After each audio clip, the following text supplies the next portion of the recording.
of the Commonwealth, draw near, give your attendance, and you shall be heard. God save the Commonwealth of Massachusetts. Court is open. Please be seated.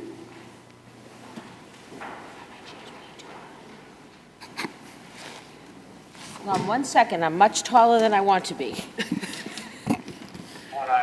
Thank you. I would never say that. Yeah. I used to feel that way, but I outgrew it. Good morning. Welcome to the Appeals Court. My name is Amy Blake, and today I am joined to my right by Justice Rachel Hershfang, and to my left, Justice Andrew D'Angelo. We are your panel for the 4 cases that we will be hearing this morning. I know most of you have been here before, but a couple of rules. Each party is permitted 15 minutes of argument. There is no rebuttal. We have read your briefs, the record, and everything we could about your case, so feel free to get right to your arguments. With that, I will call our first case, Commonwealth versus Jose Roman, docket 22P302. Counsel, when you're ready.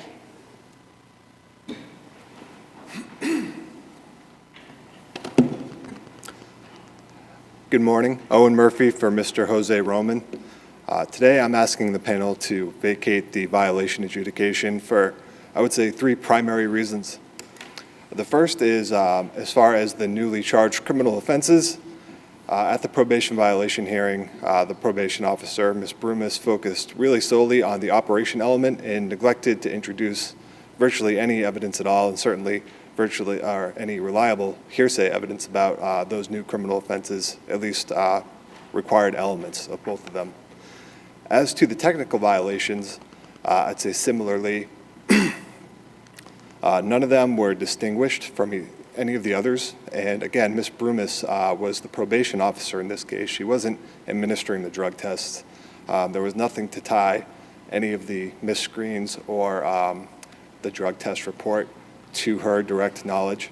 And so Attorney Murphy, if I can just pause you for a moment there.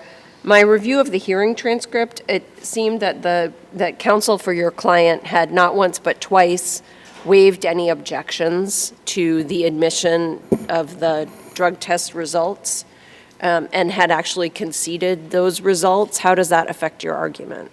I don't think that he uses the words concede towards the end of it, but that's after all the evidence was introduced. I think that was more him conceding the argument. However, you can't really concede an insufficient evidence argument, so I don't think that it was waived, because here we don't have any sufficient evidence to demonstrate that those violations occurred. There has to be facts to allow the judge to make an independent, fact-based, principled decision, which there was not on this record. Was there any objection to the admission of the reports themselves that showed, well, number one, the negative, I think it was, or positive cocaine, and then also the reports that there were no-shows? No, there was no objection. What do we do with that? Well, I think that we have to throw it out, unfortunately, due to the fact that under Rule 8C, it's incumbent upon the hearing justice, actually, to make reliability findings. It doesn't speak in terms of, I mean, even if it's introduced for him to rely on it, he needs to make a finding that it's reliable, whether or not it's objected to. And he didn't do that whatsoever. I think the question, if I may, is more about waiver. I understand. So what's our standard of review? As to, yeah, it's As to waived claims? Well, I would say that it's a substantial risk standard, but also keeping in mind that it's a sufficiency argument as well. And of course, a sufficiency argument is actionable under a substantial risk standard. But Well, okay, now you've confused me. Sure. Which happens often with me. If it's a sufficiency review, there's no objection to the admission of no-shows. I know you called it a technical violation, but the evidence comes in with reports that your client did not show up for drug tests. There's no objection to that, correct? Correct. So now to sufficiency, what's insufficient about that? He was supposed to go to drug tests. That's on the probation form, not the violation form, but his obligation to go get tested. So now there's affirmative evidence that he doesn't show up for drug tests. Why isn't that sufficient? That evidence was really just conclusory, and even if it's admitted, it doesn't satisfy due process under Durling and Maggio, which requires the there would be evidence to allow the judge to make a principal independent decision of what actually took place. And all we have here is evidence that speaks in complete conclusions, which really is no more fleshed out than the accusation in the violation notice itself. Hypothetically, Go ahead. what do you need for a no-show? I guess do you need somebody to come in and say he did not appear?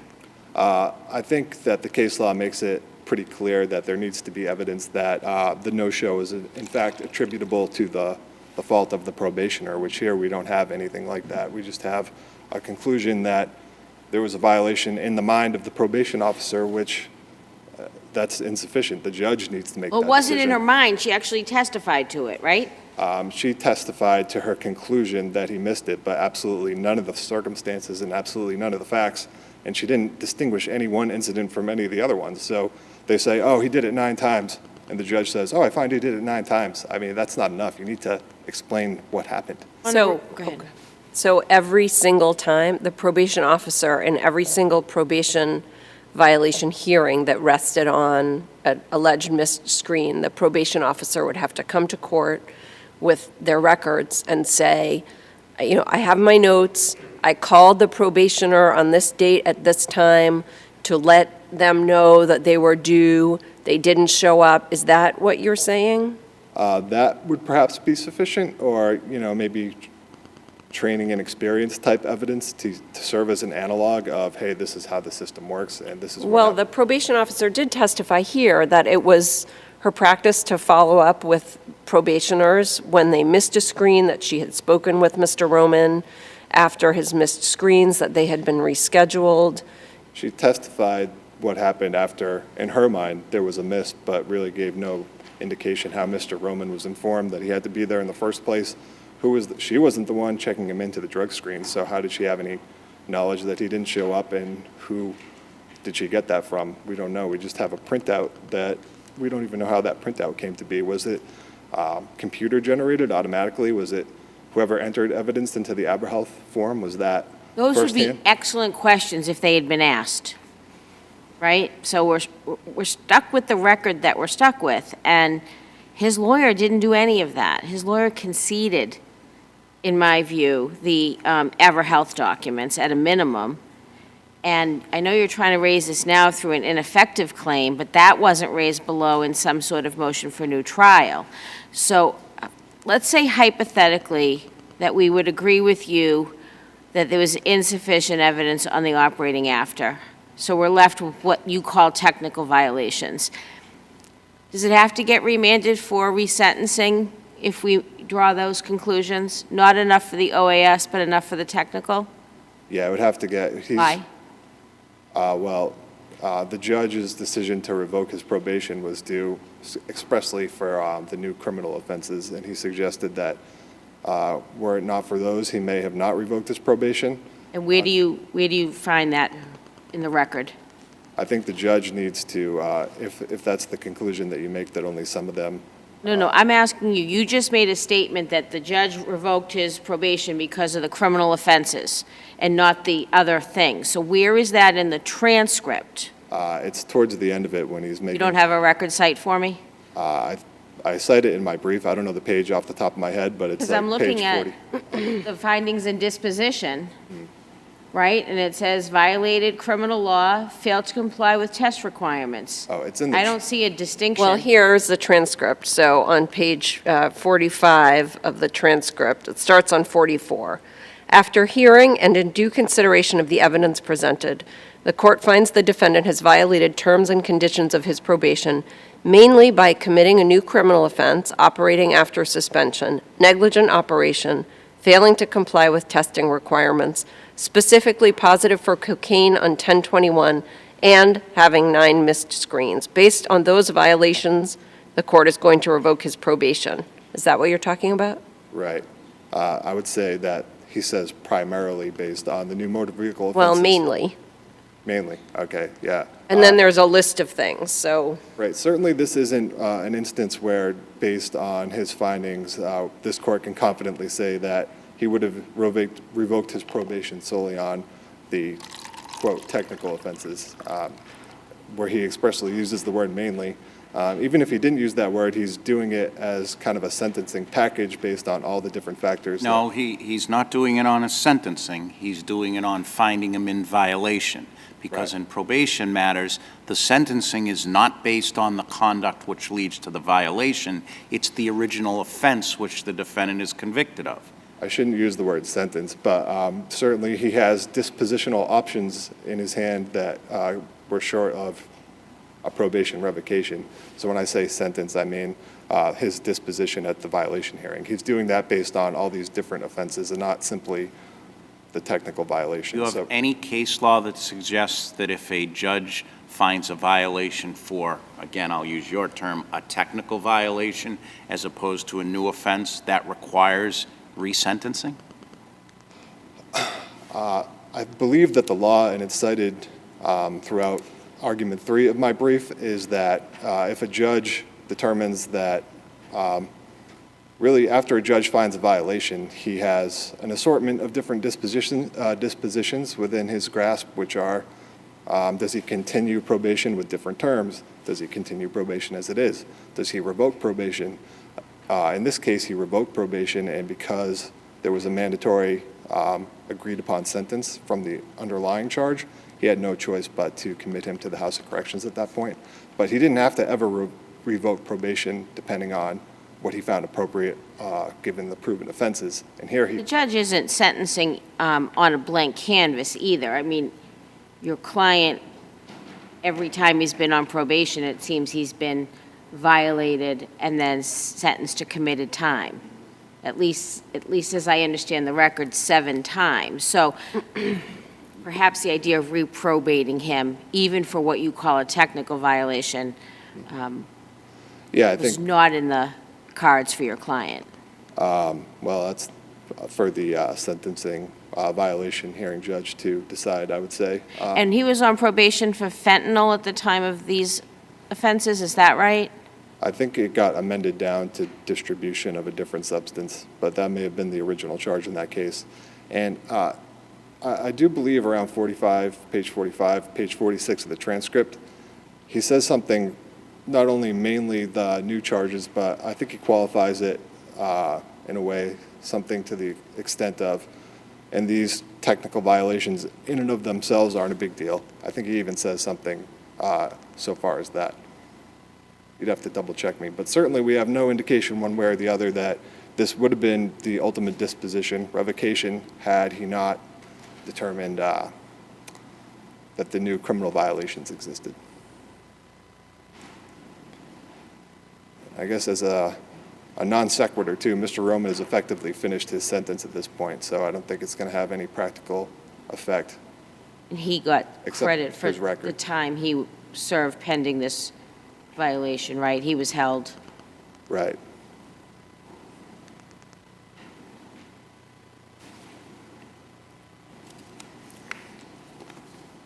I don't see any other questions from the panel. You certainly have more time, but you're not required to use it. All right, just very briefly, I mean, I think it's important here that we have a record where just very bland, very nondescript allegations are made, and the judge effectively adopts them without any facts for him to determine himself what happened. And I think it's pretty clear under both Durling and Maggio that that's a due process violation, and I'd ask this court to vacate the adjudication or violation adjudications in this matter.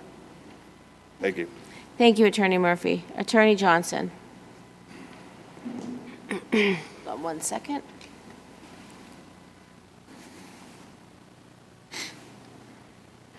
One moment. Mr. Carter, is that a problem? Do you need me to recess? I'm sorry. No, Your Honor. Okay, thank you very much. You may proceed. I'm sorry, Attorney Johnson.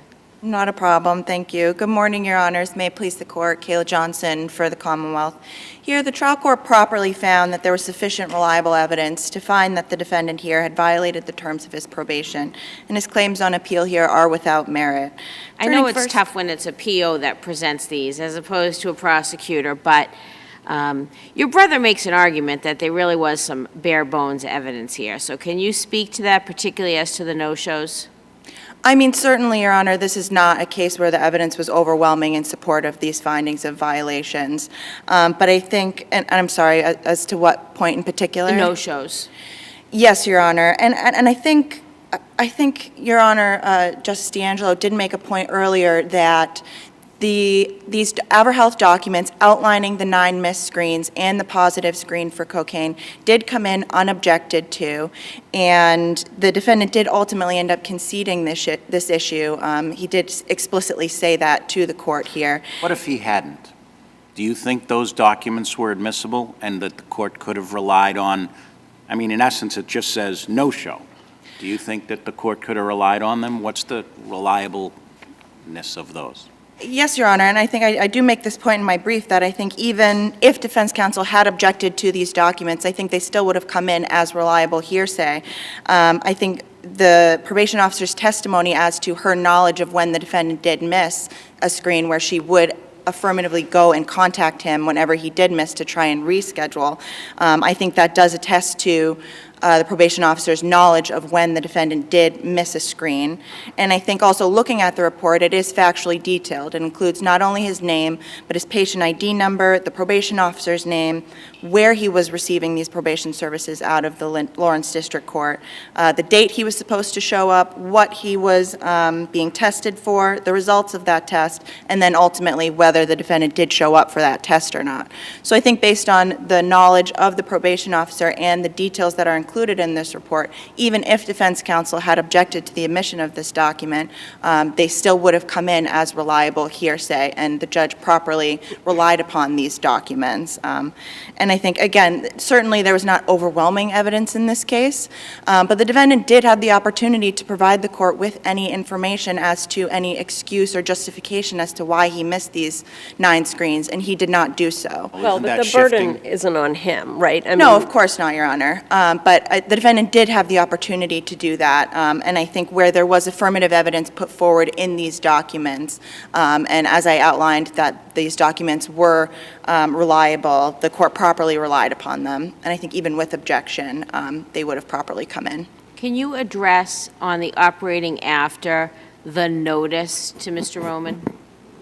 Yes, and again, I think this is an instance where, again, the evidence is not overwhelming, but I think the fact that the defendant does try and present that he was not the driver of the vehicle, I think provides some indication and supports a reasonable inference that the defendant knew that he had a suspended license at that point, and that he was trying to shift the officer's attention to someone else to perhaps avoid legal trouble. And again, the evidence is not overwhelming on this point, but I think Let's say it does. we don't buy that, hypothetically, Sure. and we agree with you on everything else. Does it have to go back? Does it have to be remanded to the probation violation judge for resentencing or reconsideration? Just as to the operating after. Assume we don't agree with you that there was enough evidence on the operating after by a preponderance, but the positive test for cocaine and the no-shows were enough. Does that have to go back?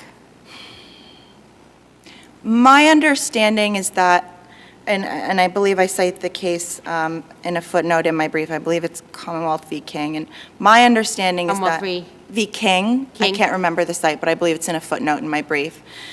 My understanding is that if this court were to find that there was sufficient evidence as to one of the violations that the court finds, but not another, that it would need to go back to the lower court for determination, and I think as defense counsel was outlining, as to whether to revoke probation. And I think the record does support that perhaps that would happen regardless, whether the judge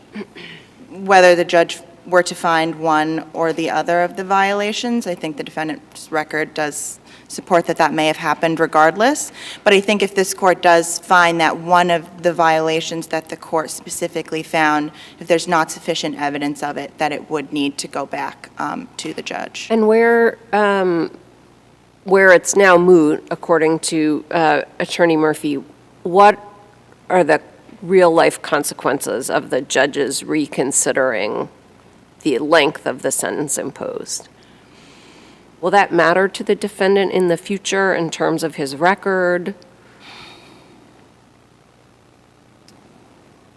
perhaps down the road, if in some instance the defendant was again found in violation, and perhaps a judge in the future would use this case as a basis or take it into consideration in determining a sentence in the future, I think it would be something that the court would look to there. I think that it would have an impact in that instance.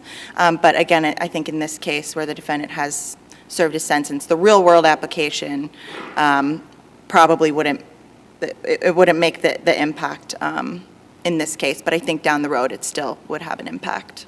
Can we go back to the however you pronounce it, records? I appreciate the fact that the defendant's maybe corroboration when the probation officer calls, that might make the record, or at least the fact that there were no-shows, reliable. But you mentioned the records themselves, you say, because it gives the defendant's name and information like that. Isn't that just sort of performer in medical records, that it just keeps regurgitating every time somebody prints out his name? I mean, these aren't keeper of the records certified. All they are records that we have no idea how the probation officer got. I'm not saying she did, but I mean, for all we know, she could have created them herself. I'm not saying she did, but as far as the evidence goes, there's nothing about that. So I'm struggling with why you say those are reliable. And on top of that, what do we make of the fact that the judge on sort of a few of these things doesn't make any written findings specifically as to why he found the hearsay reliable, which I think he's obligated to do under the district court probation rules? Sure. As to your first point, Your Honor, I think the fact that the probation officer did testify, and again, I think her testimony corroborates these documents in the sense that she says she reached out to the defendant whenever he missed one of these. But looking at the documents themselves, I think the fact that all that information is included does lend itself to the conclusion that these documents are factually detailed and include the information that we're looking for here, and supports includes the information that is needed to make a determination as to whether the defendant did show up for these screens or not. And I think that is supported by the probation officer's record. So those are the things I would point to in support of those, the reliability of those documents. And then as to your second point, I think, and again, I think the court made some findings as to, on the record, as to some of the evidence, and then some of the other evidence, it was, I think, more implicit that he was finding that these documents were reliable, because he did make explicit findings as to why some portions of, say, the state police report were not reliable, where he specifically kind of says he's not going to consider one portion that talks about the 911 caller. But I think here, in addressing the due process claim that the defendant has brought up, I think if we look at the record and the written findings that the judge did make on the form, I think those in combination do satisfy the defendant's due process rights here. The judge explicitly says in the record, I believe twice, at least once, that he is going to apply the appropriate analysis in assessing each piece of evidence, and that he would use the reliability factors to determine what he was going to consider in this case. And in doing so, as I mentioned, he excluded not only portions of the state police report, but also much of the evidence as to the allegations in relation to the defendant's ex-girlfriend. So are you asking us to infer from that, because he excluded certain evidence, that he did sort of the mental gymnastics on the reliability, so that what he did allow in his head at least, he did the reliability analysis? I think so, Your Honor. And I think he also explicitly says that he's going to do this, that he's going to apply the reliability factors to all of the evidence that he was considering in this case.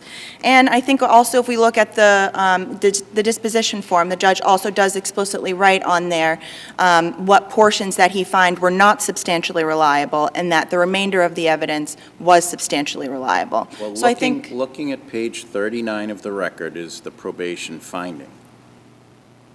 I understand. It is a little difficult to read. So I apologize. I certainly understand that the judge said he was going to go through the balancing test, and that's wonderful. But then when it comes to why is it substantially reliable, every single box is empty.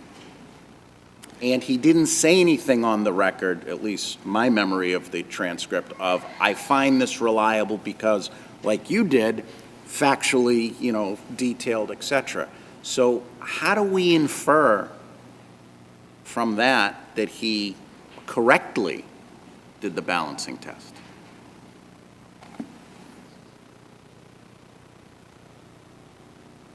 I think here we can look at the evidence that did come in and assess that evidence, keeping those reliability factors in mind. And I think if this court can, when viewing the evidence, can find that these documents are sufficiently reliable on their face and from the evidence that was introduced, I think that is sufficient enough in conjunction with the judge's oral findings on the record and his written findings on the disposition form for this court to find, that there is sufficient evidence to support that these documents are sufficiently reliable.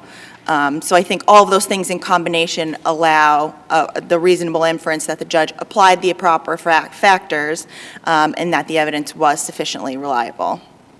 We can't look at it the adverse way, that because he didn't check any of those boxes, he didn't find any of those factors were actually met?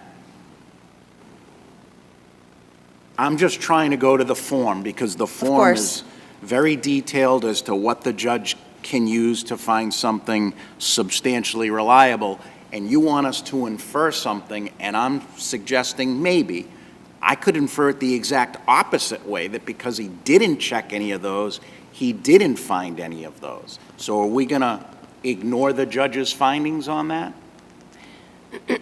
No, Your Honor, because, and I think perhaps, my reading of it is perhaps there was multiple pieces of evidence that he was looking at, and he didn't want to check off one that may not, that was my reading of it. Because the note, I think, does indicate that he was considering the evidence as a whole. So perhaps it does lend itself to the opposite conclusion, but I would argue that based on the things that he said at the hearing and based on the evidence on its face, that the evidence was sufficiently reliable and that this court could find that the evidence was sufficiently reliable to support these violations. And if there are no further questions? Seeing none, counsel will take the rest of your argument on your brief. Counsel, thank you both. Thank you, The Your case Honors. is now under advisement.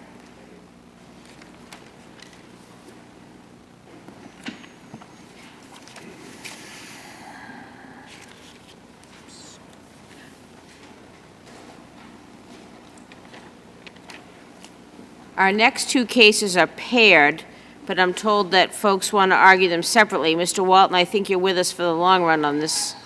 So we'll first start with KARL BARBACKI and another versus Abigail Williams and Associates, LLC. This is docket number 22P0184. Let me just make sure that our recording is okay. Yes, Your Honor. We had some interruption in the video feed, but the audio has been recorded and streamed, and now the video is working. Oh, perfect. Thank you very much, Mr. Carter. Can you retouch us in the post-production on the video, please? Thank you. So, Ms. Hallstrom, you'll be arguing the first case Yes, Your Honor. when you're ready.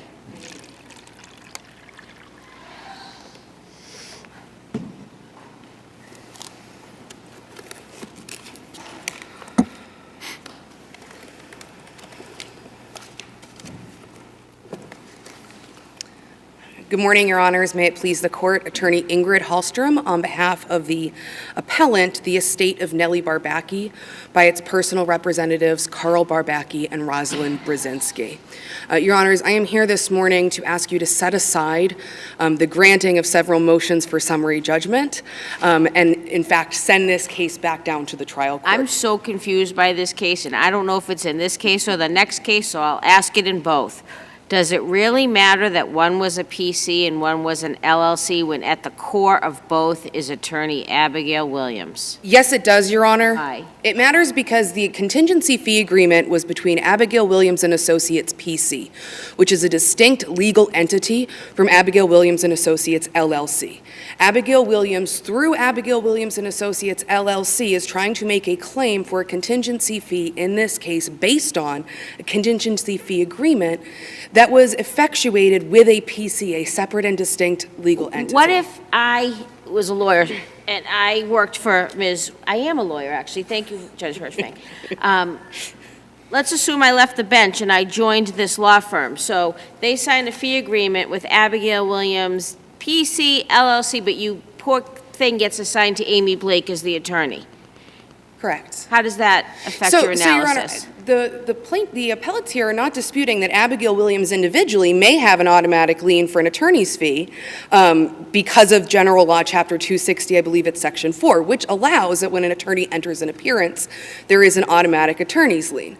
We're not disputing that. What the issue is whether or not that attorney's fee that Abigail Williams may or may not be due is based on a contingency fee agreement or whether it's based on quantum meruit. So every time a law firm changes its entity from a PC to an LLC, that law firm has to enter into a new fee agreement with every one of their clients? Yes. Do you have any law to support I that? do not believe that there is case law that specifically states that, other than when a law firm itself is sold on the Massachusetts Rules of Professional Conduct, there does need to be notice given to the clients, and the clients then need to agree to the continued representation. Was this sold? Well, it was not so much because, Your Honor, the PC actually still exists.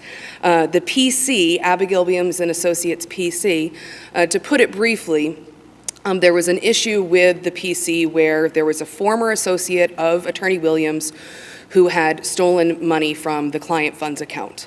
Attorney Williams then set up a second corporation, the LLC, and began practicing law under the LLC because there was claims outstanding against the PC. That's my understanding. However, it was not a successor corporation to the PC, and the assets were not transferred. It is also important to note that I believe it was at trial, Your Honors, that Attorney Williams did testify that in the other matters that she was handling at the time, the other personal injury and medical malpractice matters, she did, in fact, have new contingency fee agreements signed by those clients. And it was this matter with NELLIE Barbacki where there was not a subsequent contingency fee agreement signed. This was the outlier where there was not a subsequent contingency fee agreement. Was the LLC a successor in interest to the PC? It was not, Your Honor. Why not? It was not because it was a separate and distinct legal entity, and the PC continued to exist beyond the creation of the LLC. And in fact, the PC still exists today. And is Williams the principal and the manager of both the PC and the LLC? She was, Your Honor. But even if we remove this from the legal setting, and if let's imagine we're instead just talking about a corporation, the same analysis applies in terms of contract creation. If one corporation, there is the same manager, the same director of two corporations, maybe they have even names that sound very similar, if you enter into contract with one corporation, that contract does not automatically apply to the second corporation, even though the board of directors or the managers, et cetera, may be identical to the first corporation. And in fact, we see that happening multiple times where there are different layers of corporations within the Commonwealth of Massachusetts and within the United States. So Abigail Williams might be owed the money, but she sued under the wrong entity? Correct, in this lawsuit, Your Honor, correct. And also because it was not the PC, the PC was the only entity that had the contract, not Abigail Williams individually. Now, because of her association with the PC, obviously, the remuneration would have likely gone to her. But the contingency fee agreement, if you look at Record Appendix 1090, it is specifically with the PC only. And that matters because the parties to a contract matter. That is what we base our contract law on, our privity of contract. Further, Your Honors, if you look at the contingency fee agreement, we also argue that the contingency fee agreement is deficient because there is no description within that contract. Was there a meeting of the minds?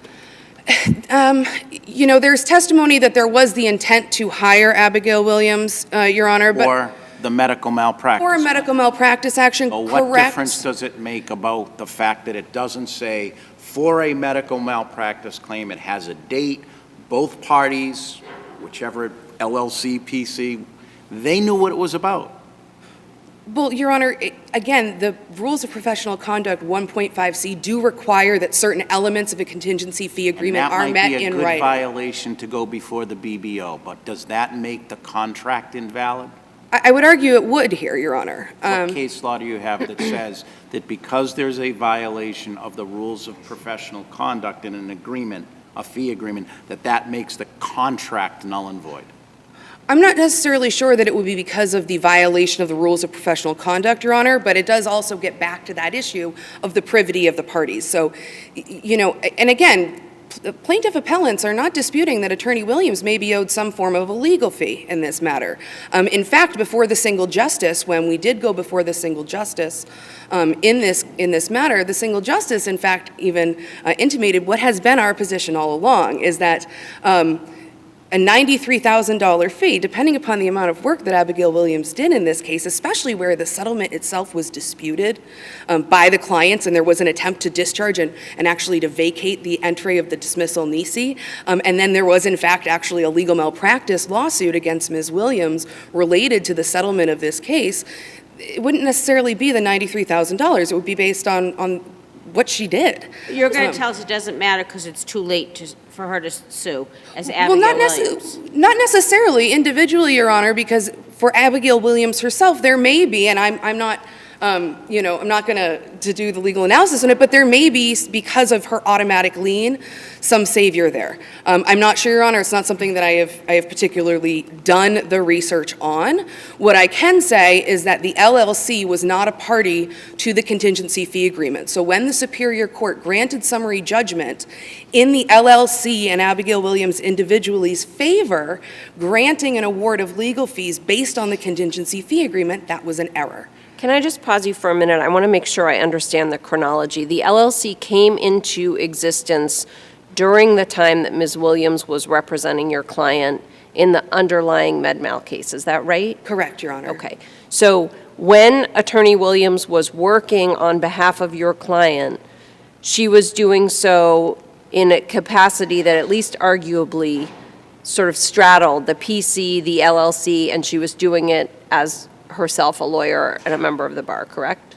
Correct, as well as other attorneys at the office were working on the case as well, including Aaron Atwater, who was dismissed from the case, and another attorney, I can't recall the name, another associate at the time who had done some work on the case. And your whole you say a non-party to a deficient fee agreement can't make a claim for a deficient fee, and the non-party is the LLC? Correct, and Abigail Williams herself. Is She's not a Abigail party. Williams the sole member of the LLC?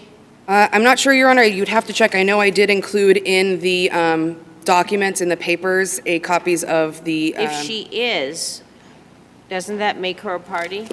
I would argue not, Your Honor, because, again, if we take this out of the context of a lawyer and a contingency fee agreement and just simply view this through the frame of a contract, just because you are a member of a corporation does not mean that you are a party to that corporation's I feel like this is a shell game, and there's three shells. One is Abigail Williams, one is the PC, and one is the LLC. And depending on the question, you move the shells, so nobody can ever have any claim to any of these funds. And let's assume it's not $93,000. Let's say it's $5, right? How does Abigail Williams get paid? Right, so Abigail Williams, if Abigail Williams is bringing a claim under the attorney's fee lien, plaintiffs' appellants have offered on multiple occasions to go before the Massachusetts Bar Association fee arbitration board. I didn't hear about offers and compromise. I want to know how Abigail Williams gets paid. Right, she would individually need to make a claim on her individual 260 Section 4 attorney's lien. Not as an LLC. Not as an Not LLC. in the second shell PC, but in the third shell, just Abigail Williams. Correct, Your Honor. So On a looking, contingency fee? No, it would have to be under quantum merit, correct. Which, and a settlement could be a couple of hours' work. Correct, Your Honor. That would be up to Attorney Williams to determine what her quantum merit is. And in fact, she has been asked on numerous occasions what the time she actually spent on this case was to justify any sort of quantum merit claim against her, and has been unable to do so. It has been unable to give any estimate in terms of the number of hours that she worked. I want to ask you about the language of the contract here. Certainly, Your Honor. So I'm looking on the second volume of the appendix, page 263, and the contract says that your client retains Abigail Williams and Associates, PC, and then goes on to talk about, quote, the lawyer. The lawyer is never defined in the contract. Correct. Unless I've missed it, which I do sometimes. And under signature of lawyer at the bottom of page 264 of the appendix, it says something that I believe is A. Williams.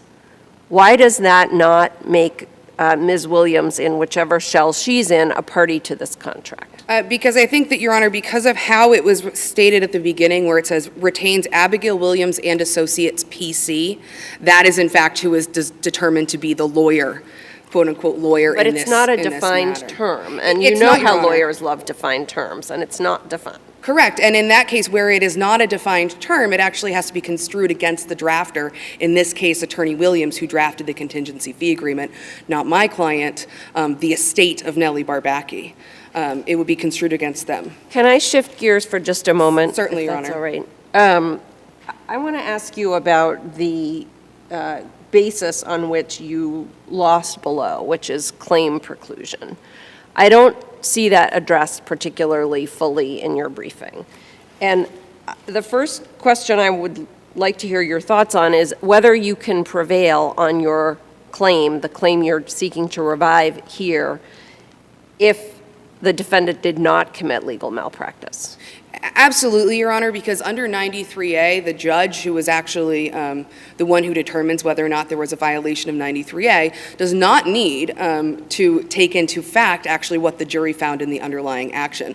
Some of the elements of the 93A claim were not actually put before the jury or asked questions of the jury on the jury verdict.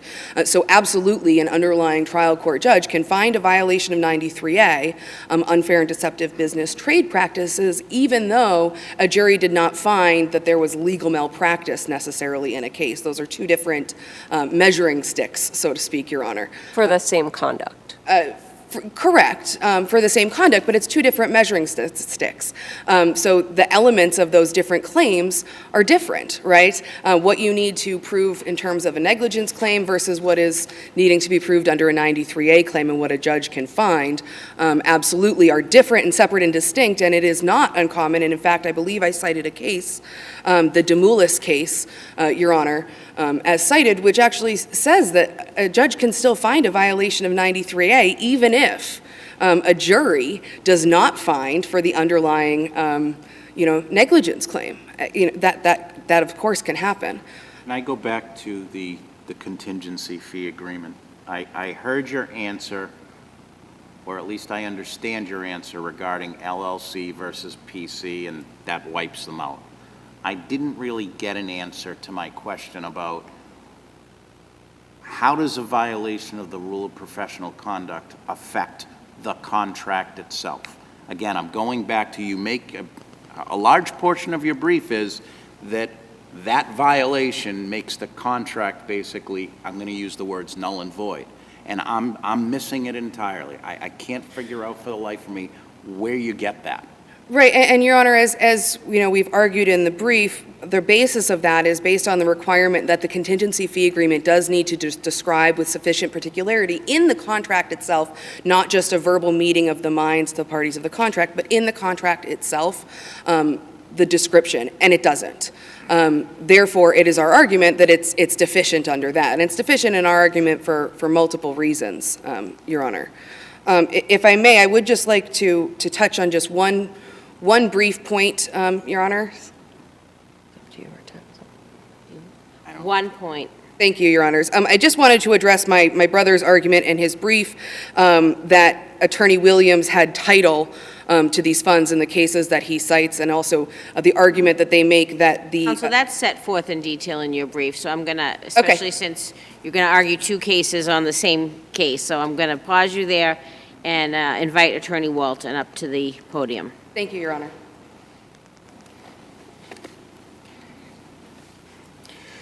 May it please the court, good morning, justices. As you know, this case has a long history. It was tried to a jury verdict in August of 2019. At the conclusion of that jury verdict, the BBO complaint against Ms. Williams arising out of this lawsuit was dismissed by the BBO. Since that time, there is another lawsuit that we're talking about now, but there's been rulings by 7 judges or justices. That's all well and good, and we're familiar with the record. But I'm going to ask you the same question that Justice Blake asked opposing counsel. Is the LLC in this case a successor in interest to the PC? I would argue yes, Your Honor. It's a new company. The sole owner, to Justice Blake's question, of both entities was Abby Williams. Another important fact, Abby Williams is individually listed in this case as a defendant. So it's not just the LLC. It's Abby Williams, the attorney, who is clearly the attorney who performed the services. And I think that's left out in the arguments. I do think, and the reason I refer to the decisions of the other judges and justices, because in preparing for this argument over the weekend, in reading my own briefs and reading the decisions below, I just think the decisions below are abundantly clear and correct in all respects, and that's why I refer to them. Briefly, I can just run through some of the points. Justice Krupp, in his motion for summary judgment on claim preclusion, found that the claims, the issues, the parties were identical in both lawsuits. What about counsel's argument, which does have case law support, that if you have a contract with Corporation 1, you don't have a contract with Corporation 2, even if they're the same directors, partners, etc.? Well, Your Honor, I think Justice Eglander, in his decision, really addressed that. He said, the estate cites no cases on point. The reason a personal services contract can be delegated or assigned do not obtain where the assignment between the different forms of professional corporation. I am not persuaded by the state's argument that the contingent fee agreement is unenforceable, although the description of the services to be rendered is indeed spare. It seems to me that the party's course of dealing could be used to flesh out the terms. So this is not an instance which To Judge Englander's chagrin, we're not bound by that. Exactly. Fond as we are of him. But I think the point is that it would be a different circumstance if this case went to a new law firm with different attorneys. It moved outside the premises. That's not what occurred here. Abigail Williams was the attorney for the Barbackis, as Justice Hershfang noted, throughout the entirety of this case. But if it's true, and I don't know if it is or not, that as to every other client, they executed a new fee agreement, but not as to this client, what do we take from that? Well, Your Honor, I don't think that's accurate. I would start with that. I just think that's a misstatement, and I'm unaware of any citation to the record for that. I have another important point, and I apologize for not having the direct appendix cite, but I was reading it. Mr. Barbacki was shown the agreement and asked whether Abigail Williams was his attorney, and he said yes. So it came right from the horse's mouth. The client himself said that. So I think I do view it respectfully to opposing counsel that this is a shell game. They are trying to avoid paying a fee that was not earned just by making one phone call. Abigail Williams admittedly has had issues. However, in her day, she was a trained registered nurse and a very good medical malpractice attorney. She took on this case. She got a good settlement. The settlement check, the $93,000, has been sitting in my brother's bank account for almost 6 years. What about, she may have been a great malpractice attorney, but the drafting contracts might be a little shortcoming. Would you agree that the contingency fee agreement violated 1.5 of the rules of professional conduct? I would agree, although, Your Honor, I will say this. The form itself was, she made an effort to be very consistent with what Rule 1.5 requires. Did she get it perfect? No, she did not. She did. What do we do with that? The fact that all it has is for what the matter is that this representation is a date. Then which, by the way, I couldn't really even figure out when I went back to the record, and I tried exactly what that date corresponded with. I would, Your Honor, what I would say to that is I would go to both the testimony of Abigail Williams and Mr. Barbacki, who said this is the controlling document. He said that under oath at the trial. In this issue, importantly, this issue of the contingent fee agreement was part of the litany of issues that my brother raised in their BBO complaint in this case, which was dismissed. So, again, that issue has been, the fee has been sitting in the account for many years, 6 years, as we continue to litigate this case. Counsel, I'm going to ask a technicality question. Was there ever actually a motion to enforce the lien ever filed by your client? I don't think you need a motion to enforce the lien respectfully, Your Honor. There was a lien on file. I'll give you the appendix site. I'm aware of the lien. Okay. But the way normally lawyers enforce a lien is they file a motion with the court that gets a judge involved sometimes, and that's how the claim is resolved. Well, so you're saying that's not a prerequisite to enforcing the lien? Well, here's what I would say to that, Your Honor, is that's really what has occurred in this lawsuit, the chronology of what has occurred. So I go to Judge Reardon's decision on August 13th, 2000, where he allowed the motion for attachment on the funds that were sitting, on the additional $30,000 in funds that were sitting in Mr. Hallstrom's bank account. Then, thereafter, Judge Reardon on November 18th, 2020, denied the motion for summary judgment that the plaintiffs moved, trying to get that claim dismissed. Then there was the argument with the single justice at the appeals court, where, I fully understand your point, Justice Blake, that's not controlling on the panel. However, he did thoughtfully, in a Zoom argument in the middle of probably a busy day, commented on both of the issues that we're talking about here today. He commented on the appropriateness of the lien, as well as the appropriateness of the contingent fee agreement. So anytime I see a writing from an appeals court justice, it means something, and I think he did comment on both of those issues. But the case continued. Judge Goodwin was next, and she granted the motion for summary judgment and said, based on all these facts, all these decisions by these respected judges, Abigail Williams is entitled to motion for summary judgment on her counterclaim. So that was the final loop, and it responds indirectly to your question, Justice D'Angelo, of what Abigail Williams did to enforce the lien. She has methodically pursued recovery of that fee in this case.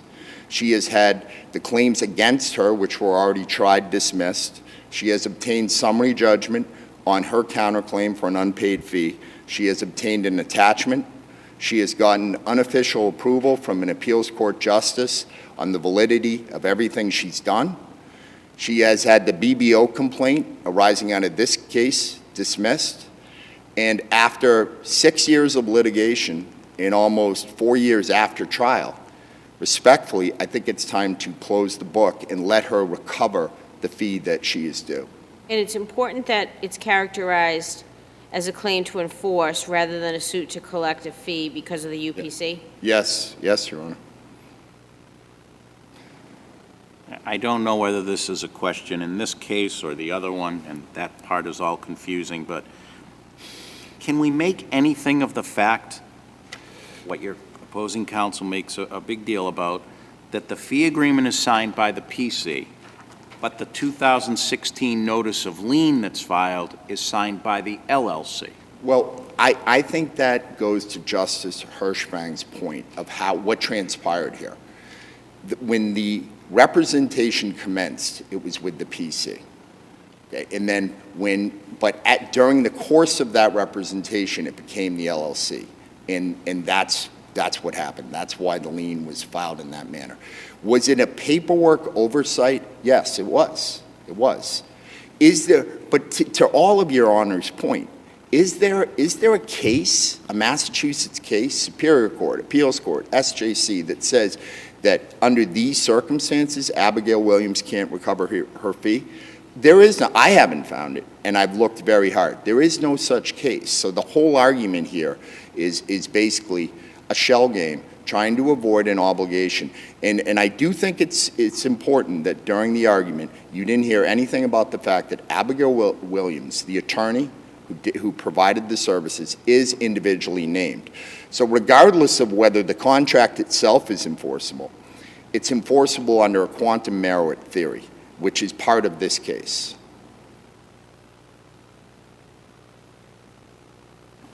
Unless you have anything else on this case, I think that we're all set, and certainly appreciate the arguments of both counsel, but we have round two, so at this point, I'll have you take a seat, Mr. Walton. And now, Mr. Hallstrom, you are going to argue on behalf of the estate of Nellie Barback versus Abigail Williams and others, docket 22P 265. Yes, Your Honor. I'm on the 60B6 Yes, motion. you may proceed. And I'll tell you, as you pretty much know, there is no case authority or that's unapplicable, and there's nothing, because thank God this doesn't happen very often. That's why it doesn't happen. And I hate to do this, but I will. The money is not in my bank account. By agreement, it is in a trust account. I don't think that's even before us, right? But he keeps saying it, Your Honor, Let's that stick with the It's in my bank issues. account. Not true. And he knows it's You're not here on the denial of a Yes, Your 60B6, which your brother suggests you're trying to shoehorn, if you will, into 60B6 because you didn't meet the 60B3 one-year fraud upon the court argument. true. Correct, Your Honor, because that was impossible. The verdict was returned. During the trial, which is not the issue here on anything about the trial itself, but I've got to refer to it, Abigail Williams testified that she was only suspended administratively. Most importantly, in the trial of this case, she came up with new testimony never before disclosed in interrogatory answers or in her deposition. She, during the trial of the case, testified that, oops, she forgot. I don't want to say it's word for word, but she just remembered, because this is a week into the trial, that she had another telephone conversation on October 15th with the power of attorney and the actual legal plaintiff in the case. And that he, in that conversation, agreed to take the settlement that she had offered, that she had obtained. Completely out of the blue. That's not what she said in interrogatories, not what she said in depositions. Did you cross-examine her on it? We did. Did you And file she a said she motion to doesn't. continue the trial to allow you to have time for discovery? We filed a motion for mistrial, Your Honor. We filed a motion for, mistrial, but What about a basically. motion to continue, a brief continuance? No, Your Honor, I thought that'd be a waste of time because the court had impaneled a jury, the case was going on already a week, and the court had, in another matter, when we were 11 months away from a trial. So if you denied say our- that was the fraud in that, is that the claimed fraud in that moment? That is the fraudulent issue which goes to the central issue in the case. So help me with the one-year timeline. Okay. When do you say the clock started to tick? On the one line, on this, we didn't find out until during this factual trial in the Superior Court. There was a hearing going on that she was participating in. Okay, so what date did you find that out? March 2018. No, what? And then, What I'm date? sorry, counsel, you're gonna have to just respond to us, okay? Okay, Your Honor. So are you saying that when you found After the out, it took you a year to file a motion? We didn't get the report, which was the report, which you couldn't just get a draft The BBO. from the BBO until 13 months later after the trial. So the year's gone. Well, you certainly within- knew at the time that Ms. Williams had issues, I'll use that word very loosely, with the BBO, right? We did, Your Honor. And did you participate in the BBO proceedings on behalf of the Barbackis in any way? We did, but there never was any hearings on the Barbacki claim.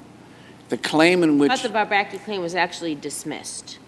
eventually, but I don't know which point in this So trilogy or what do you fraudulent. say the fraud was?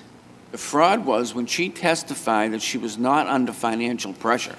And in fact, Well, now Her- you're switching it, because earlier you said it was because she was only administratively suspended. So but she also testified. which is it? Two, Your Honor. Okay. She testified she was not under any financial pressure, and therefore she could handle the case. And that's the reason why she was fully ready to go forward to the medical malpractice And when did tribunal. you find out of that which that she was hadn't- that was a fraudulent statement?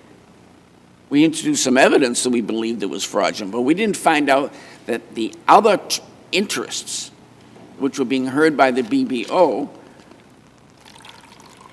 actually, Your Honor, if you want a date on when the BBO report came out, it came out March 22, 2021.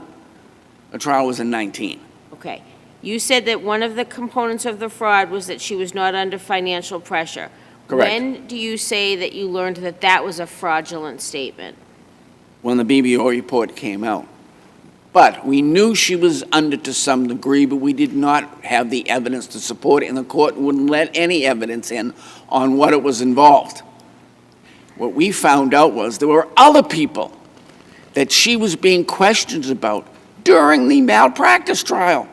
She never said that. She said she was administrative leave or administrative suspension. Was she in She was- fact administratively suspended at the time she testified to that? But she was, it turned That's out, yes or no? she was suspended. I don't know if it was administratively suspended. The report on March 22 says that she was lying in front of the BBO. She actually was using the money, and in fact, she was doing all this in 3 cases during our actual trial. So when she says she was administratively suspended, hello? Well, but let's just parse the timing there. If she was committing the violations that were found by the BBO during your trial, Correct. by definition, your trial pertained to an earlier point in Absolutely. time, because that's how trials work. Ours was the Barbacki. So why was it an abuse of discretion for the judge who considered on multiple occasions your efforts to put in evidence of the BBO involvement by Ms. Williams to allow in some but not all of it? I mean, there was testimony Yes, from Your Honor, there was. one Absolutely. of the clients in the BBO matter in your trial. So when you say the judge kept it all out, I don't think that's accurate. He kept out any, my memory is, any evidence that she was under investigation by the BBO for client financial irregularities during the trial. That, not just of our case, but in this other case, the judge is not at fault for this at all, because he didn't know any more than we knew. Well, but that Until the type BBO of a report came out ruling a is year the and a type half of ago. ruling that is committed to the discretion of a trial judge who is charged with determining whether evidence is prejudicial, and if so, whether it is substantially more prejudicial than probative. Why did the judge abuse his discretion in ruling that way? The issue of abusing his discretion during the trial is over. There already was a decision on that. We claim that when he abused his discretion was on when we came back again after we got the BBO report. And that then now he knows that she's been disbarred from stealing from clients. He knows that she's answered, that in her answers to interrogatories and in her depositions, she's never testified to this telephone conversation. Never happened. And his ruling on that was, I looked at this during trial. I made reasoned rulings when this issue came up, Absolutely, Your Honor. and I'm going to stick to it. And so you're saying, I understand the abuse of discretion obviously pertains to the ruling on the 60B6 motion, but the judge's ruling on the 60B6 motion talked about the trial rulings. So why was that an abuse of discretion? The abuse of discretion we are complaining about is the abuse of discretion after the BBO report was available. He didn't have it during the trial, so forget what happened during the trial. Let's clarify, though, our standard of review is abuse of discretion. I understand. So we have to conclude that the judge abused his discretion. Correct. What did he do to abuse his discretion in Not his grant ruling? our motion for new trial and then bar her from testifying to a telephone conversation which she invented, we claim. She claims she remembered during the original trial. Because without that, she had no evidence that she You mean ever... by new trial the 60B6 motion? Correct? I didn't hear you. You mean by new trial the 60B6 motion? Correct, Your Honor, Because these are correct. all terms of art, so I when you understand. say motion for new trial, that's different. I want to make sure I understand your A argument. trial, with all the respect to what you just said, Your Honor, a new trial based on a reversal of the status of the Because of fraud on the court. under Rule 60B6. Okay. Can we And look at- also, Go ahead, finish your sentence. an order from this court that this lady not be allowed to testify to this phone call. Because, and there's a case in the First Circuit, Grayson versus Gulf Tea, where Judge Wazansky wouldn't let someone testify in a case. He said the testimony was so incredible that he wouldn't let them put in affidavits on, it wasn't a trial, I think it was summary judgment. And the First Circuit affirmed. So that's pretty good case law as far as we're concerned, Your Honor. Also not binding on us, though. Excuse, Your Honor? Also not binding on us, federal cases. It's not binding on you, Your Honor. But I'm sure that when you We will read look- something of that course we'll sounds look pretty at good, it. you take it, just like we are. That's what we'll lawyers look do. We find something that's pretty good, we take All it. right, page counsel, 20 I'm going to have to ask you to stop, okay? On page 26 of your brief, I believe that is one of the issues of fraud that you say Attorney Williams perpetrated on the court. And I'd like you to tell me why that question and answer section is fraud, because I'm not seeing it. Might not be the most illustrative of answers, but that might be the questioning. Because you told me about things that she was having financial issues, and that was part of the BBO, and I got you on that. But there's nothing on page 26 that, to me, that's a clear lie or fraud. So tell me what it is. That is one of two, Your Honor. Okay, well, The that's telephone one that call- you put in your brief. So Yes, we did, Your Honor. let's go with Yes, one, we and did. maybe we'll get to two. Yes, we did, Your Honor. If the truth is, the truth, the whole truth, and nothing but the truth is what you go under oath. This is an attorney. That's what makes this extraordinary. An attorney is testifying in this case. And we know from the BBO report, which we didn't get till after they had the report prepared and approved, you have a case where an attorney, we know from all the records. Counsel, where on page 26 is there fraud on that question and answer? She doesn't say she's not having any financial trouble. I'll ask it more in a cross-examination style, okay? She doesn't say she's having any financial trouble. What she's saying here is, I can still pay experts, I can still pay my staff. She couldn't. Was that in the findings of the BBO? Yeah, well, sure? not on this case. They found she couldn't pay her bills, and that's why she was doing what she did, which resulted finally in her suspension, and now she's no longer a lawyer. And she was doing that during our case. And our case was that she needed the money. And she didn't want to do this, get to the medical malpractice tribunal. She didn't want to try this case. She didn't want to put any money into the case to get experts. The experts both, I think, submitted affidavits that they never heard from her. Absolute perjury from a lawyer. This is, in terms of public relations with the press and good faith and reliance on the courts, this is outrageous. This is all being done by a lawyer. This is not somebody off the street. or some of the other poor people with cases come before you. She was a lawyer. She knew exactly what she was doing. Our case is that the judge abused his discretion on the 60B6 motion because he then had before him, not only what we were complaining about before, but as you all know, I'm not telling you, educating you, it's a judgment. Sometimes you reach a point and you say, the water is now overspilling the glass. You can only take so much before the smell kind of gets in the air. This case has a smell. Try to explain this case to a member of the public when this lawyer did things like that. This is a lawyer. He gets away with it because it's a lawyer? I think not. And going back, with all due respect, to the contingency fee agreement, we've agreed since before any lawsuits were filed against Abigail Williams' company. I think that's part of the other case, Attorney Hallstrom. Okay. So, yeah, we're just here on the 60B6 Okay. now. You want me to shut up, sit down? What do you want me to do? You still have 26 seconds, however you choose to use them. Well, I would think, Your Honor, that Your Honor has gotten the whiff of what went on here. This is a case of extraordinariness by a lawyer getting up in her own case. She knew how she could get away with it.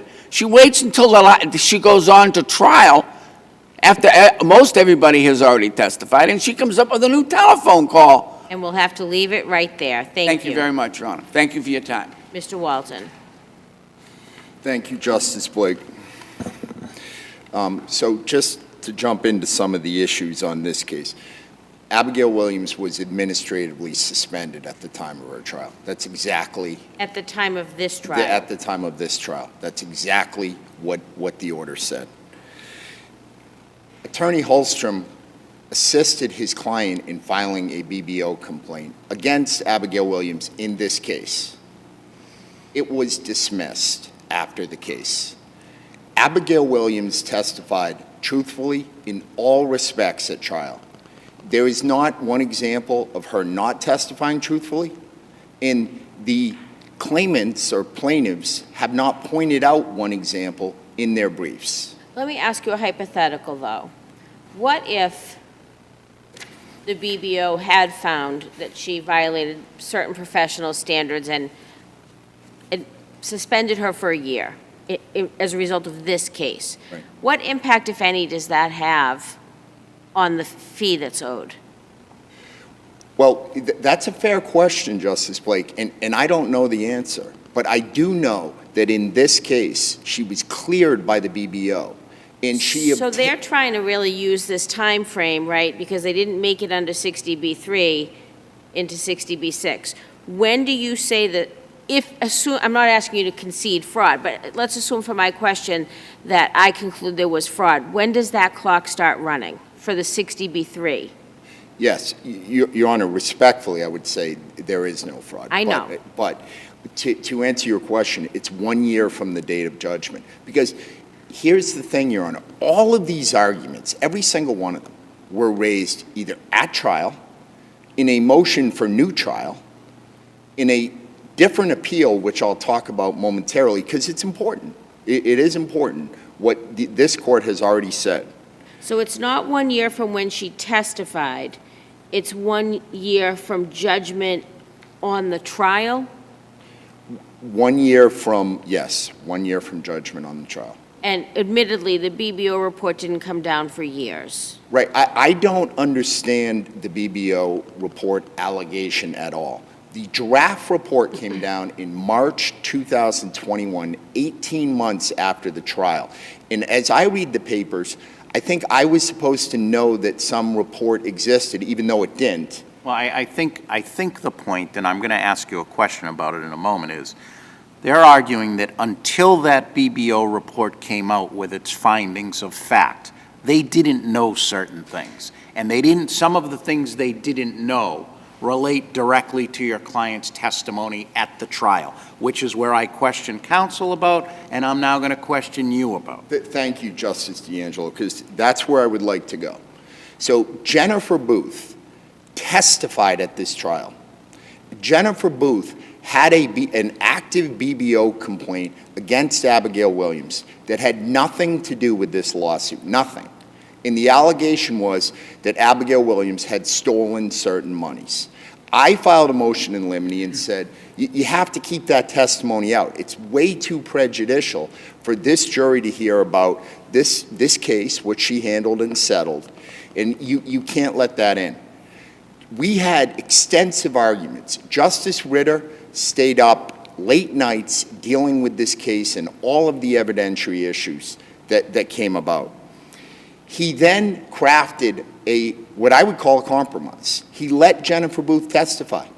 He let her testify about the issues that she had with Abigail Williams. So I lost that argument, and a completely ancillary allegation came in and was heard by the jury.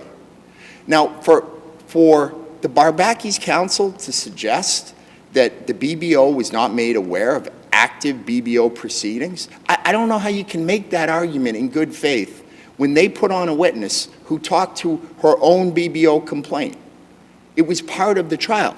And Judge, in his order, and this is Record Appendix 33, when Judge Ritter is splitting, coming up with this compromise, he says, such evidence would be cumulative of Williams' acknowledgement of financial problems and evidence of financial difficulties presented by the plaintiff. So that was all part of the case. But importantly, it did not affect this case. None of those issues affected this case. The whole trial was about whether there was consent to settle the case for $250,000. Abigail Williams had her version of the events, the Barbackis had their version, and the jury agreed with Abigail Williams. That was what... But the contention is that your client withheld evidence from the jury about financial trouble she was having, which meant, and I read the argument, is that she wanted a quick settlement as opposed to going to trial because she needed the money. And if they had known about the facts that were in the BBO complaint, maybe the judge would have let all of that information go before the jury and thereby say, yes, she wanted a quick settlement. But Justice D'Angelo, what I would say to that is there was no evidence that Abigail Williams was having such financial difficulties that led her to not be able to pay whatever the fees were in this case. I just heard that the experts submitted affidavits, completely unaware of those affidavits, if they exist. I've never seen them. So I hear these things, and they're just not accurate. But despite that, Jennifer Booth was able to get up and talk about this ancillary proceeding. So then we got the motion, the Rule 60B motion. And Judge Ritter, I think, addressed it all in his brief ruling where he says the issues relating to Abigail Williams' finances and license practice law were subject to motions in limine and evidentiary rulings throughout the trial. The findings contained within the Board of Bar Overseers hearing report years after trial are collateral to the issues determined by the jury, whether Abigail Williams committed legal malpractice, settled the case for short money, or made misrepresentations to Neil Barbacki. And then recently, fairly recently, May of last year, we had argument about whether the trial verdict should be upheld. And the appeals court, in finding, there was multiple reasons they upheld the verdict, including late notice of the filing of the appeal. But this really gets to the heart of why what we're arguing about today, as Judge Krupp said, is an attempt at a second bite at the apple. The appeals court said, we conclude that Jennifer Booth's testimony was appropriately limited to address the issues relevant to those before the jury, and that the judges permitting Williams to testify that she was unable to get an opinion on medical causation to support Nellie's malpractice claim was proper, where the judge did not permit Williams to recount what the doctors whom she contacted said about her case. And here's here's the kind of the key sentence. We also conclude that the judge properly limited the plaintiff's ability to introduce evidence of an ongoing but unrelated investigation by the Board of Bar Overseers into Williams' conduct. So again, this, I think Judge Ritter, in retrospect, you always look at trials in retrospect, he carved out a decision which he really tried to be fair. He let Jennifer Booth testify. He let the jury hear about all these alleged bad acts by Abigail Williams. But he didn't go so far to say that, to kind of open the floodgates to whoever else wanted to talk about it. Although I will say, there was no other witness presented by the Barbackis. That's the point, though, counsel. Judge Ritter didn't allow the whole fact that your client was being investigated by the BBO. He didn't want to go down that road. What they're saying, and I have to say it holds some merit. I'm not saying it holds the day, but it holds some merit, that there were witnesses that they didn't know about, allegedly, that were being investigated by the BBO or were part of an investigation, that if they had known about those people and those issues, they would have presented them to Judge Ritter. And that's the fraud, that your client never told them anything about that. Again, I'm not saying it holds the day, but they presented that to Judge Ritter in the 60B6 motion, and he dismissed it because he said he wouldn't have let it into evidence. Maybe that's where this case lies. It's an evidentiary rule, and he's making an evidentiary ruling and saying, I wouldn't have let it in the first place. Is he right? Is that correct? I would argue yes, Your Honor, and I would, obviously, the standard for that type of evidentiary ruling is abuse of discretion. And again, I know I've made this point, I apologize, but I do think it's important that Judge Ritter did the hard compromise here, and he let, part of the goal of the Barbackis' counsel was to make Abigail Williams seem like a monster. That's their right. They can try whatever case they want. The Jennifer Booth testimony was clearly aimed at that fact. But a judge also has to keep in mind Rule 403 and the unfair prejudice that can come about. And I think that's what he did in issuing his decision. But there's sort of a slippery slope, I think, on both sides of this, because on the one hand, case gets tried to judgment, and then years later, there's some kind of a action with the BBO. Do you get to come back and reopen it? And you would say no.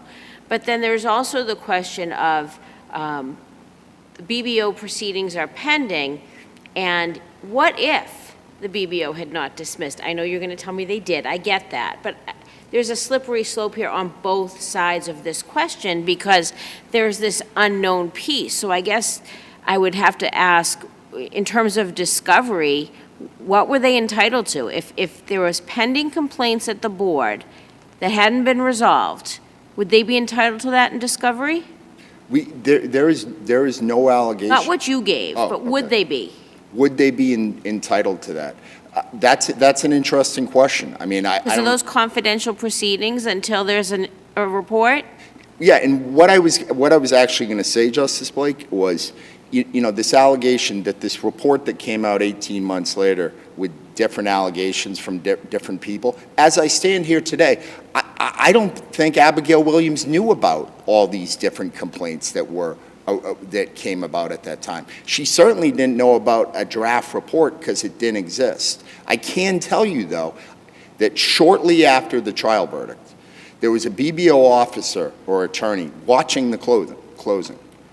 And shortly after the verdict in Abigail Williams' favor, she got a letter from the BBO dismissing the complaint in the Barbacki case. And I do think that's important because and the test is, you don't have to be judged in all respects but why you do in other matters. In this case, Abigail Williams, I maintain to this day, 4 years after trial, did everything appropriately as a personal injury lawyer. And that's what the jury concluded. And I respectfully request that be upheld. I don't see any other questions from the panel. We will deem both of these cases submitted. You've given us a lot to think about. Thank you to all three lawyers. Very nice arguments, very helpful. Thank you. Thank you.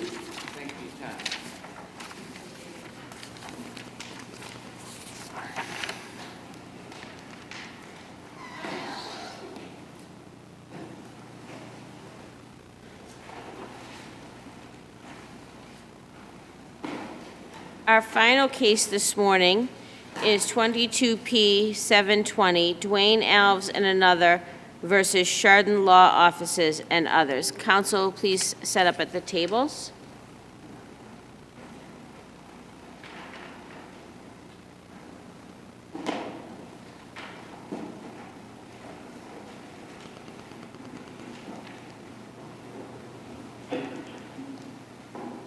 Before we go on the record, Mr. Latimer, is the device working okay? Yes, thank you. Okay, I saw there was a switch out, so I wanted to make sure. When you're ready. May it please the court, my name is Richard Latimer. I'm a lawyer in Falmouth, Massachusetts. I represent the estate of Duane Alves, who... Will you pull your microphone a little bit closer? Yes, I represent now the estate of Duane Alves, who was killed in an auto accident unrelated to this matter after the case had been filed, and the case does survive. And we are appealing from the dismissal of his malpractice case against these defendants, Attorney Plout and his associates, based on what we claim is error of the Superior Court judge in basically not really understanding the nature of the case. So I think your argument, it's a question of whether it's time barred or not, right? Well, I would have to acknowledge that the common law malpractice claims were time barred by about a day or two. So what I'm interested to hear from you about is what you say is applicable here, the continuing representation doctrine. Well, here, there's a distinction. The pre-judgment common law claim for pre-judgment malpractice, that's time barred, okay, because it was not filed within 3 years of the verdict. However, this case is not the typical case on which the defendants have relied and which the Superior Court based its ruling on. It's not the typical continuing representation case because there was a discrete act of malpractice that occurred after the judgment, not just after the verdict, but after the judgment. That was an ineptly prepared motion for new trial under Federal Rules of Civil Procedure Rule 60. We say that was ineptly prepared because, and not simply ineptly prepared, our argument is that it was intentionally avoided the one issue that could win on this, win a new trial, because these defendants, these attorneys, had long since decided that they were going to just cut their losses. This is evidenced by the fact of making unauthorized settlements for very, very short money, and not spending the money at trial that it would have been necessary and reasonable to do to repair the damage that they had allowed the defense counsel in that case to inflict upon Mr. Alves' credibility. Mr. Alves had asked them, this wasn't simply a question of negligence at trial, because Alves had asked them, please call the police officers who investigated the Barnstable police officers who investigated, no, please call the bar lady who witnessed this. None of that. They wouldn't do that, and there is no conceivable reason not to do that based upon their duty as attorneys to argue facts that are favorable to... You say at page 19 and 20 of your brief that there was an unauthorized agreement with the steakhouse, and is it because of that that you claim that there was now a conflict of interest with ALVES in continuing to represent him? It was a conflict of interest. They were bound to continue to represent him. Right, so I'm trying to but was a understand co- was- paragraph 40 of your brief, where you say, defendant's continued representation in presenting a motion for new trial in 93A claim against the steakhouse was compromised by a clear conflict of interest against ALVES winning a new trial. What's the conflict of interest? Well, first of all, they had put their own interest in cutting costs and cutting losses ahead of ALVES' interest. That was a clear conflict of interest, because they did it at trial. Once they had allowed the defense counsel in that underlying case to demolish ALVES and also his primary witness, they refused to spend the money necessary to rehabilitate. So that is clear evidence that they were cutting their losses. And the money to rehabilitate him would have been by calling those other witnesses that ALVES wanted called. Yes. So the choice of the words conflict of interest, I think, has me confused then. The lawyers may have made a judgment call that didn't work out, but how is that a conflict of interest? But what we're claiming, it wasn't a judgment call. And that is one of the allegations that were made in the Chapter 93A demand letter that prior counsel served on these defendants, that was intentional, that they were cutting their losses. It wasn't a judgment call in the interest of presenting an effective case for Mr. ALVES, because they failed to do this intentionally, not negligently, because if it was negligent, it would be, well, they didn't understand. But ALVES told them, I want you to call these people because these people can rehabilitate me, and they knew that they could because they'd all been deposed. The fact is that these witnesses were not called intentionally. Now, How do we know that? We know they weren't called. How do we know the lawyer didn't that is, figure out, this is, ALVES, he got pretty beat up on cross, and I don't know that these people are going to be able to rehabilitate him. It may open the door to other things. How do we know that that wasn't a professional judgment call? that is an issue of fact for the jury, Your Honor. That's a good question. But that's what should go to the jury. That's been alleged. It's been alleged on the Chapter 93A demand. But and if we weren't time barred, potentially, I would agree with you. That's a jury question, and that might create an issue of material fact that would defeat summary judgment. But so then I think I have to take you back to where I started, which is acknowledging the time frame as you have, and I appreciate that you've done that. Your argument is that there was, under the continuing representation doctrine, it wasn't told. So help me understand that piece. Okay. Let's be clear about which counts we're talking about. Talking about the common law malpractice count, negligence. Can you give us count numbers? That would be very helpful.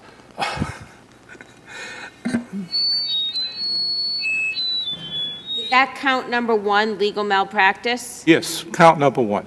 Talking about that. There were two distinct instances of negligent at best malpractice, at best negligent. And I say negligent because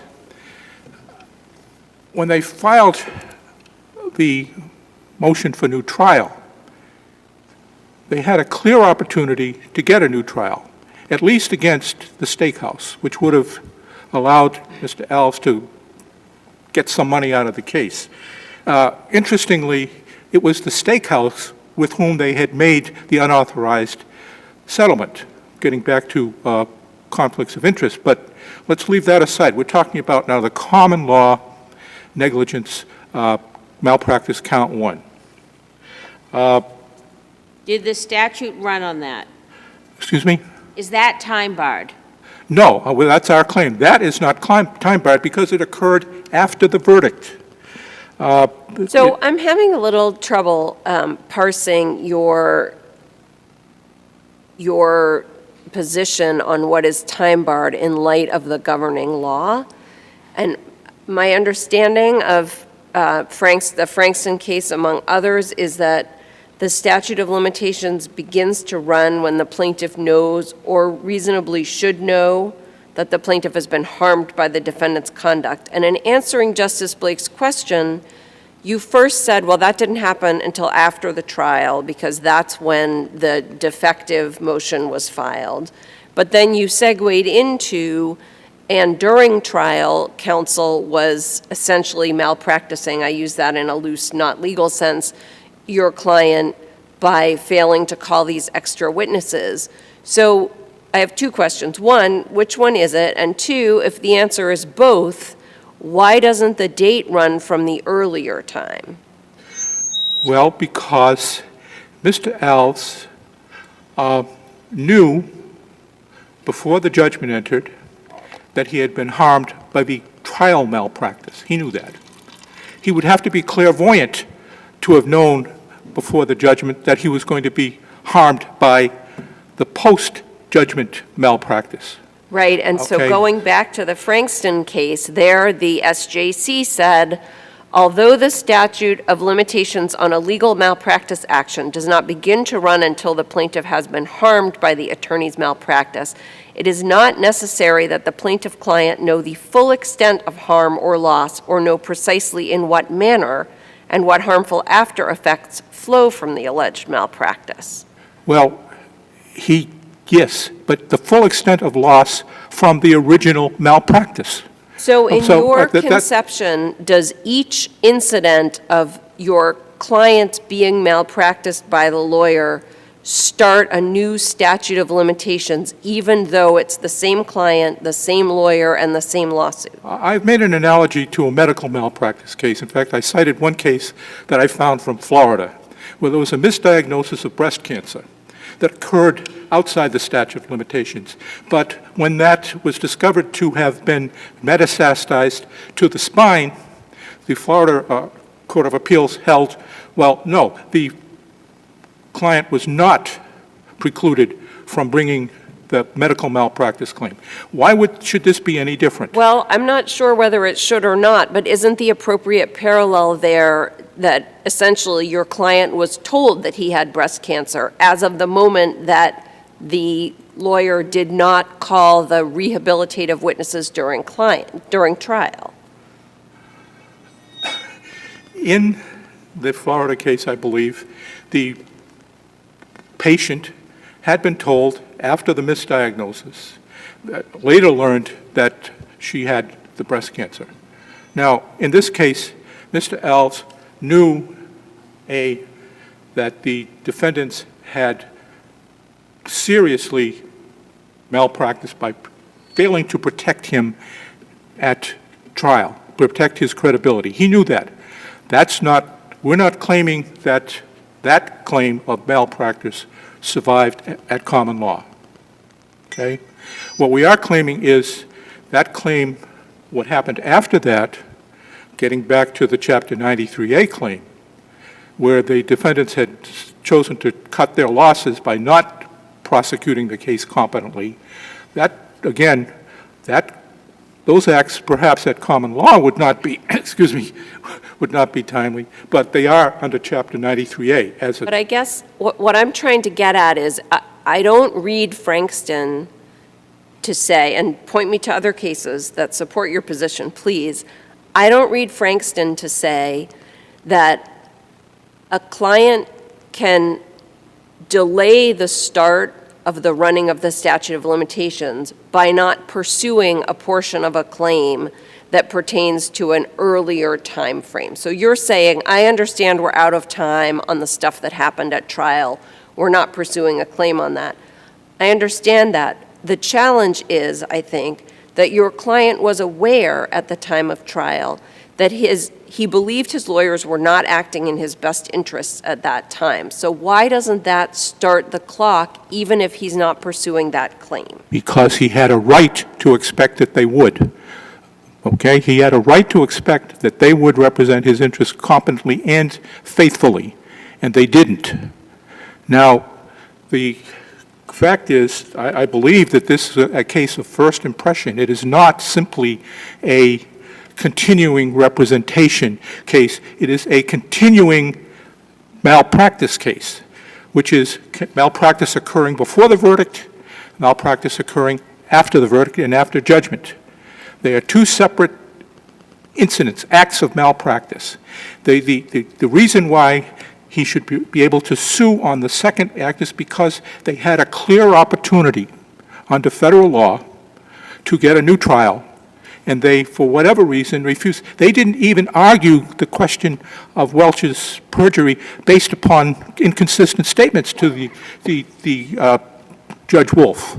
They studiously avoided that whole issue, where it was very clear that not just based on inconsistent statements, it was very clear that Welch's claim of when he called it was impossible. In fact, Welch's counsel, I would suggest, knew this when he referred to the timeline in his closing by saying the timeline establishes that he called Welch before he was injured, whereas the timeline did not establish that, and I would suggest that Attorney Kavanaugh well knew that.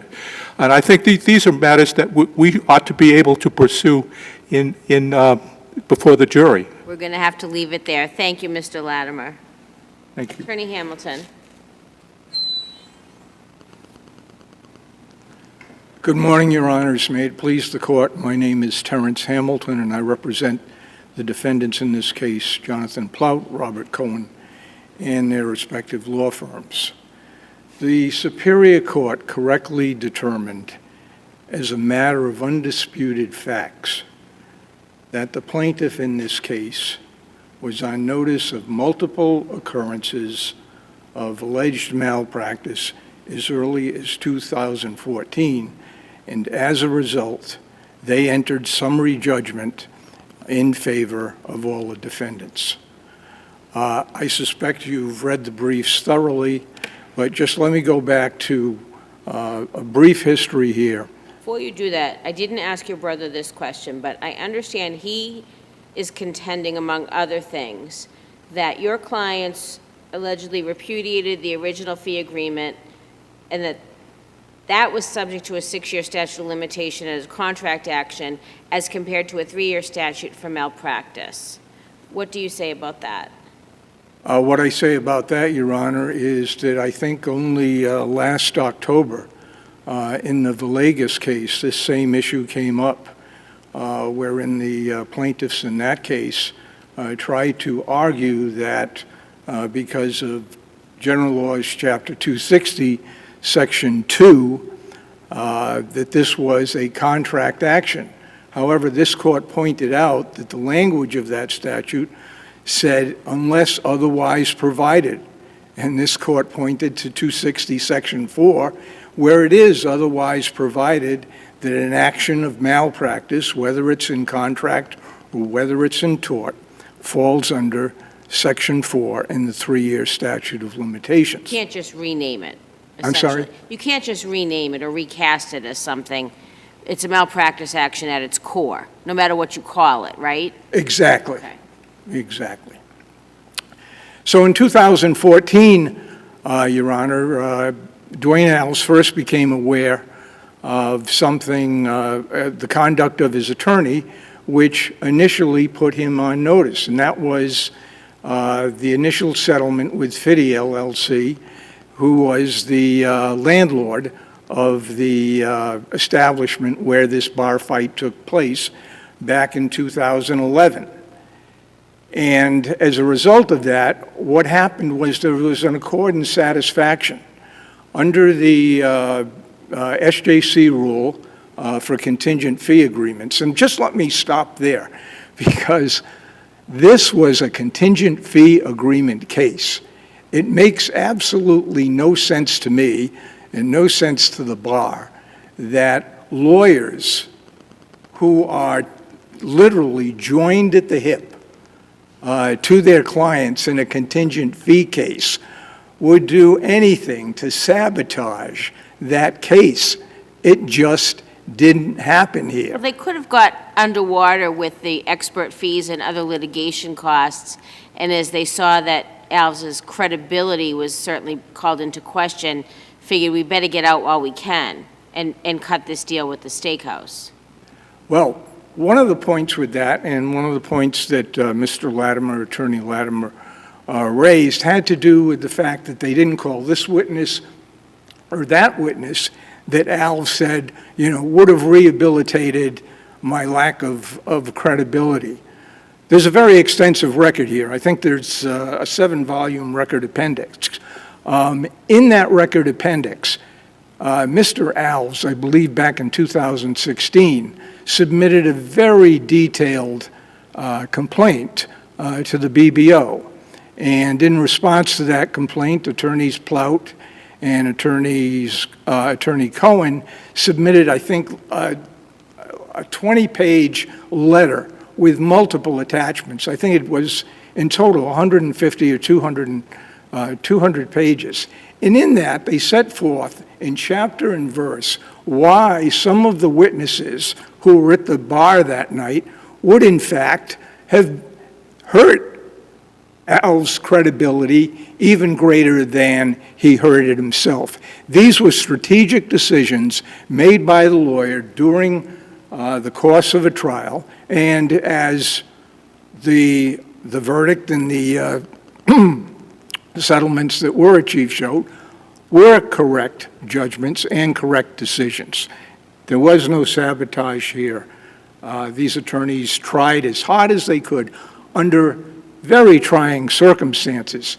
This was a case that also involved criminal elements, because following the incident, there was a show cause hearing in the Barnstable District Court before a clerk magistrate, in which the clerk magistrate said there was no probable cause. There was a second... Is that part of the record that we have here? I'm sorry? Is that part of the record that we have here? I believe it is. There is contained in the voluminous record appendix different segments of testimony from the first show cause hearing, the second show cause hearing, the criminal trial. Alves was also deposed, obviously, before the underlying negligence trial in federal court. So there were like 4 different occasions where there was testimony that gave the defendants in the underlying case just a plethora of evidence against Alves, that he misidentified, that he lied, that essentially he had no credibility. And that's what the jury here in the federal court ultimately decided. They saw all of this evidence. It's important to note that all of the evidence was, face cards were up on the table. The police report was in there, the timeline was in there, the testimony of the various witnesses were in there, and the jury got it. The jury did the right thing. And there was no basis for a new trial here, because there was no miscarriage of justice and substantial justice. Obviously, the plaintiff didn't like it, but... What do we have on our record here about the discussions, the back and forth between the plaintiff and your clients about filing that new trial motion? Are there, I didn't see, I mean, obviously things are privileged, so I understand if we have nothing or a very limited amount, but we have Attorney Latimer saying, my client really wanted this and there were good arguments, and without any reason, the lawyers refused to file it. We have a record that shows that it wasn't filed, so we know it wasn't filed. Is there anything that is in this record, this voluminous record in front of us, that tells us anything about the lawyer's decision-making or discussions with Mr. Alves?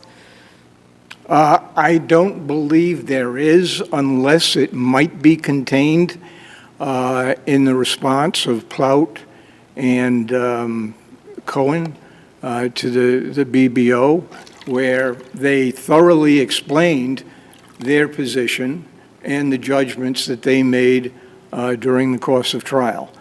If it's there, if it's not there, I don't believe there's anywhere else that it may be contained.